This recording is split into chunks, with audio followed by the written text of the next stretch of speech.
వీడికి ఆదాయం ఎంత వస్తుంది?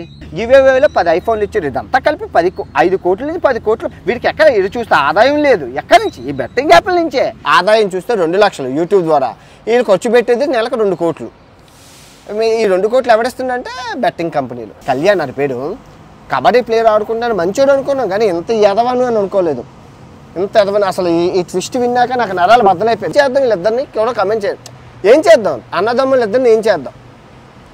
ఇందులో బెట్టింగ్ యాప్లు ప్రమోట్ చేస్తున్నాడు మంచోడా, లేదంటే లోన్ యాప్లు ప్రమోట్ చేస్తున్న తమ్ముడు మంచోడో చెప్పండి. అసలు ఎవరు మంచోడు? దీనికి మీరు ఏం చేయాలో, ఇప్పుడు తమ్ముడిని ఏం చేయాలో, అన్నయ్యని ఏం చేయాలో, వీళ్ళిద్దరిని ఏం చేయాలో, టెలిగ్రామ్ గ్రూప్కి ఏం చేయాలో మీరే కమెంట్ రూపంలో తెలియజేయండి. అసలు ఇంత డబ్బు ఎక్కడదా సార్? ఇంత గివేవేలు ఇవ్వడానికి, డబ్బులు ఇవ్వడానికి, ఫోన్లు ఇవ్వడానికి, బైకులు కొనడానికి, కార్లు కొనడానికి, ఇల్లులు కొనడానికి, ఫ్లైట్ టికెట్లకి, షిప్పింగ్ ఛార్జీలకి వీళ్ళు చూస్తే ఆదాయం లేదు. వీళ్ళకి ఎక్కడదా సార్ అంటే బెట్టింగ్ యాప్లు. ఎవరిస్తున్నారంటే మీరే.